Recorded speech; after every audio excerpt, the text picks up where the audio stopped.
Jadi jangan, kalau kamu nonton tolong please be gentle lah, as a man. Kalau lu cowok, lu ceritain juga kebenarannya.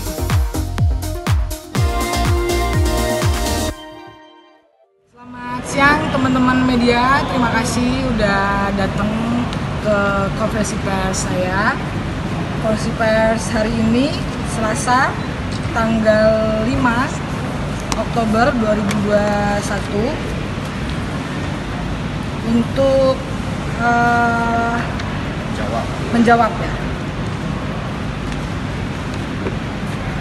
Untuk menjawab yang disampaikan oleh konferensi pers yang dilaksanakan oleh Denny Sumargo dan tim kuasa hukumnya pada tanggal 29 September 2021 di Jakarta. Sebelumnya saya perkenalkan dulu tim kuasa hukum saya, ada Bang Bangga Togu Tambunan dan ada Bang Zulkarnain Nasution. Nah, untuk pertama-tamanya untuk masalah hukumnya langsung sama tim kuasa hukum saya aja, Bang Tambunan. Baik, terima kasih. Menanggapi press conference yang dilakukan oleh saudara Denny Sumargo dan tim kuasa hukumnya, saya menanggapi poin-poin yang disampaikan terdahulu terkait dengan laporan saudara Denny Sumargo ke Polda Metro Jaya atas dugaan tindak pidana yang diatur dalam pasal 372 Junto 263 dengan terlapor saudara Ditya bahwa kita akan siap membuktikan bahwa apa yang disangkakan dan dilaporkan oleh saudara Denny Sumargo dan tim kuasa hukumnya itu tidak sepenuhnya benar, bahkan tidak benar. Yang kedua, terkait dengan kerugian yang dimaksud oleh Denny Sumargo sebelumnya disampaikan ada kurang lebih 700 juta. Padahal fakta seaslinya bahwa klien kami atas nama Ditya Andrista adalah manajer yang sudah diakui juga oleh Denny Sumargo, sudah 10 tahun berkenalan. Mungkin disampaikan 4 tahun atau 5 tahun sudah menjadi manajer Denny Sumargo. Dan kami mencatat sejak tahun 2018 hingga tahun 2021, Agustus 2021, ada banyak kewajiban Denny Sumargo yang belum diselesaikan kepada klien kami. Kalau kita total kemarin itu besarannya 1,7 miliar, 1,7 1.746.425.000 rupiah. Itu terhitung dari tahun 2018 hingga tahun 2021 di bulan Agustus. Maka apapun yang disampaikan terkait dengan kerugian itu jauh lebih besar kerugian manajernya atau klien kami saat ini ketimbang kerugian dia.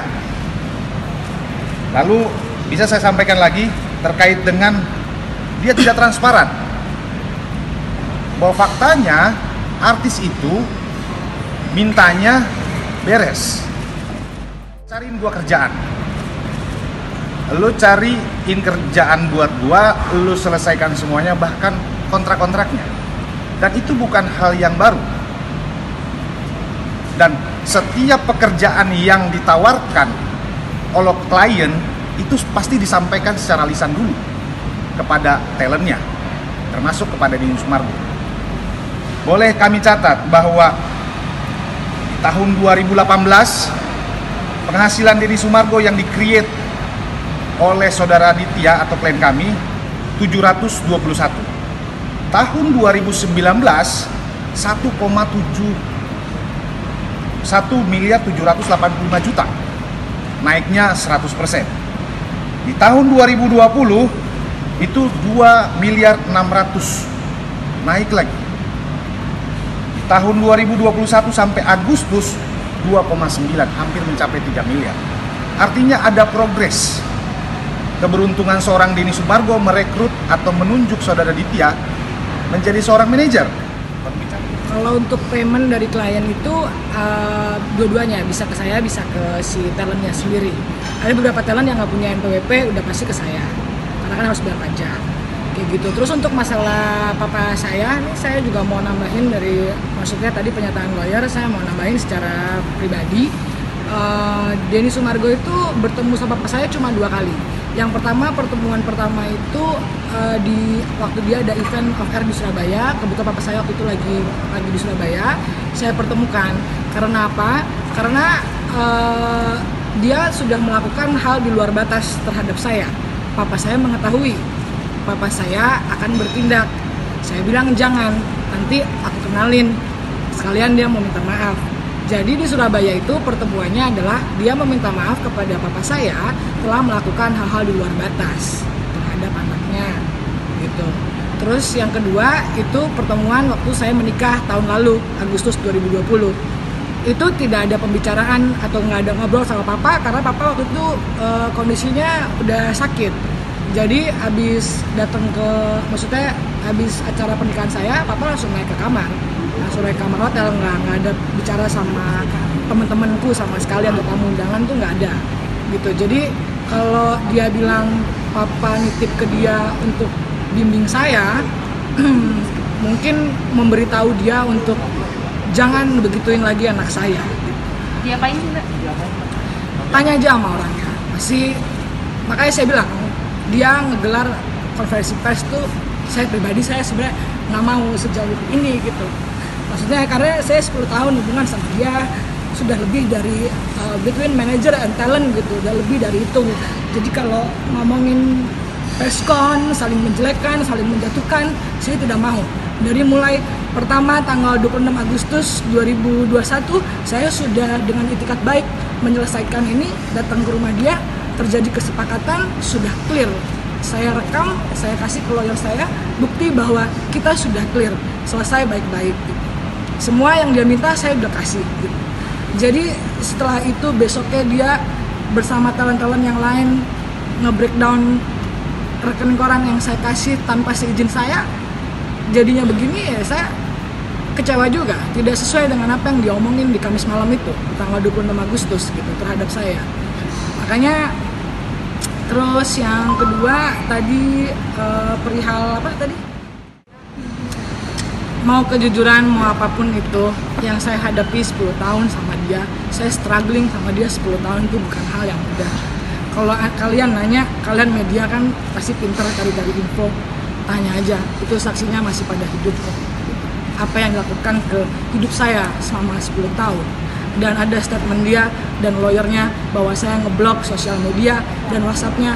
Of course, saya blok pasti. Karena saya lebih mikirin mental health saya. Saya tidak mau lagi kenal sama yang namanya Denny Sumargo. Bukannya saya tidak tahu terima kasih, tapi saya nggak expect orang yang 10 tahun sama saya bisa berbicara seperti itu ke media.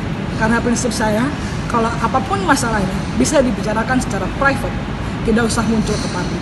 Saya nggak mau press conference, saya nggak mau untuk menjatuhkan dia tuh saya nggak mau. Tapi ini semua dia yang mau, bukan saya. Jadi saya kalau nanti DS ini nonton, apapun kesalahan saya, apapun yang dia tidak terima atas keputusan dalam hidup saya, yang saya wanita dewasa bisa memutuskan sesuatu dalam hidup saya tahu segala konsekuensinya dan saya akan bertanggung jawab.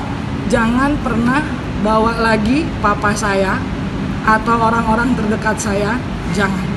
Karena saya udah dewasa, saya bertanggung jawab dengan segala konsekuensinya, saya tahu apa yang saya perbuat, keputusan dalam hidup saya tahu semuanya gitu. Jadi jangan, kalau kamu nonton, tolong please be gentle lah, as a man. Kalau lu cowok, lu ceritain juga kebenarannya gitu. Jangan bilang di media seolah-olah saya ini bawa kabur uang Anda, tidak bertanggung jawab, tidak bisa dihubungin, tidak bisa tahu mana keberadaannya. Saya ada di rumah, dia mengintai rumah saya, dia suruh orang, ada kok, saya ada kok buktinya gitu. Jadi nggak mungkin dia nggak tahu saya di mana gitu. Jadi kalau almarhum papa saya sudah dibilang ini itu, papa saya tahulah kalau militer itu ngomong kayak gini aja. Papa saya itu kalau ngobrol sama saya jawabnya cuma iya, tidak, terserah. Tidak pernah ngomong panjang lebar, apalagi ngomong titip anak saya lalala itu tidak mungkin keluar dari mulut papa saya. Tapi kalau papa saya mengingatkan dia, jangan begitu lagi anak saya, karena dia akan bertindak, itu pasti disampaikan. Dan dia tahu that's why kenapa dia makanya minta maaf gitu. Tuh.